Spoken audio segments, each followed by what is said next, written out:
Halo teman-teman semua, apa kabarnya? Semoga kalian semua ada dalam keadaan baik dan senantiasa dalam lindungan Tuhan ya.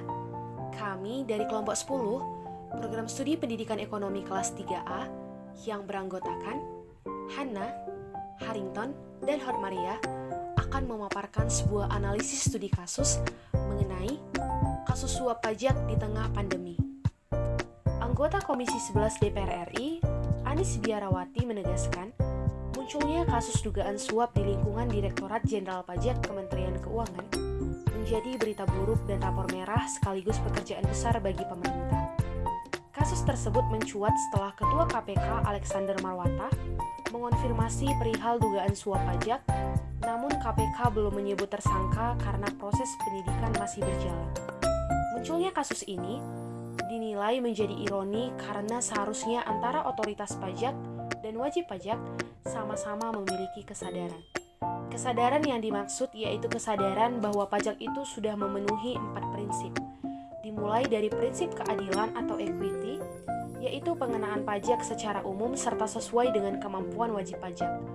Kemudian, prinsip kepastian atau certainty, di mana pengumpulkan pajak harus dilakukan dengan tegas, jelas, dan terdapat kepastian dan jaminan hukum.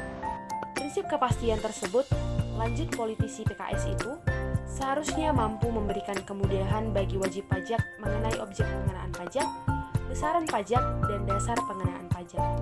Selanjutnya, prinsip kelayakan atau convenience, yakni pajak yang dipungut hendaknya tidak memberatkan wajib pajak. Dan yang terakhir yaitu prinsip ekonomis, yaitu saat penetapan dan pemungutan pajak harus mempertimbangkan biaya pemungutan pajak dan harus proporsional.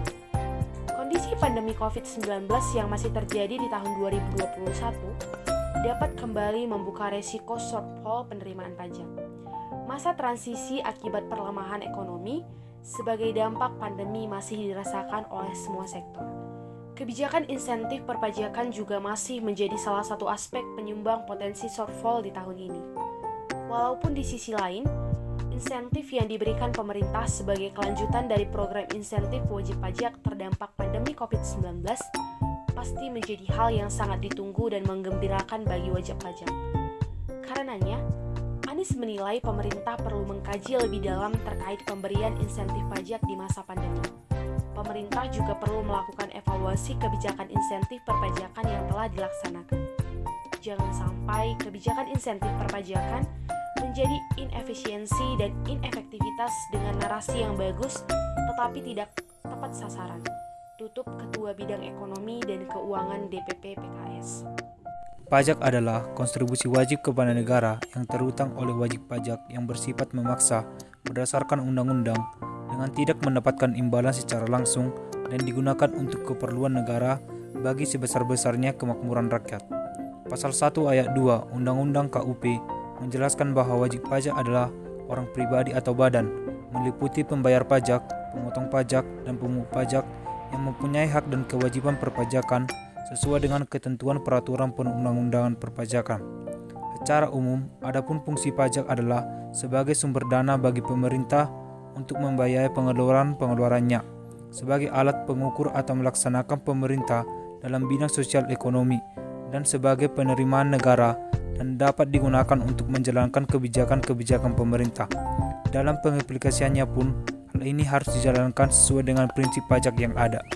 Sejalan dengan studi kasus yang telah dipaparkan sebelumnya, analisis yang dapat kita tarik adalah kesadaran pajak merupakan sebuah hal yang penting, di mana dalam pelaksanaannya pun haruslah memenuhi 4 prinsip pajak, dimulai dari prinsip keadilan, yaitu pengenaan pajak secara umum serta sesuai dengan kemampuan wajib pajak. Kemudian prinsip kepastian, di mana pemungutan pajak harus dilakukan dengan tegas, jelas, dan terdapat kepastian dan jaminan hukum. Di tengah pandemi COVID-19, pemerintah memberikan insentif pajak yang disebut sebagai penyumbang potensi shortfall. Shortfall adalah kondisi ketika realisasi lebih rendah dibandingkan dengan target yang ditetapkan dalam anggaran pendapatan dan belanja negara atau APBN. Kebijakan insentif pajak ini merupakan hal yang ditunggu-tunggu bagi wajib pajak, namun masih saja ada berita yang kurang mengenakan untuk didengar mengenai insentif pajak ini dikarenakan tidak menyeluruh dan tidak tepat sasaran. Oleh karena itu timbullah kasus suap pajak yang merugikan masyarakat. Jadi pemerintah sebaiknya melakukan evaluasi yang sangat ketat mengenai kebijakan insentif pajak yang diselenggarakan agar pemungutan pajak dapat dilakukan secara adil dan sesuai dengan kemampuan masyarakat, agar pemungutan pajak dilakukan secara maksimal, karena pajak merupakan salah satu sumber penerimaan terbesar pemerintah. Di sisi lain, untuk mengatasi kasus suap pajak, Kemenkeu bisa lebih meningkatkan pengawasannya dan pembinaan kepada seluruh pegawainya masing-masing, terutama DJP. Sebab DJP dinilai sebagai unit yang paling riskan menerima imbalan. DJP juga akan terus melanjutkan sosialisasi tentang gratifikasi dengan memberikan pelatihan pengendalian gratifikasi kepada seluruh pegawai. Sedangkan untuk penindakan akan bekerjasama dengan KPK.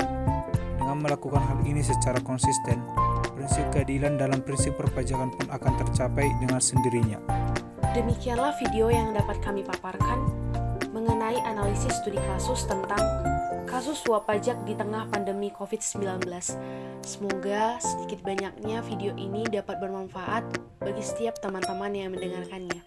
Terima kasih sudah menonton. Sampai jumpa kembali.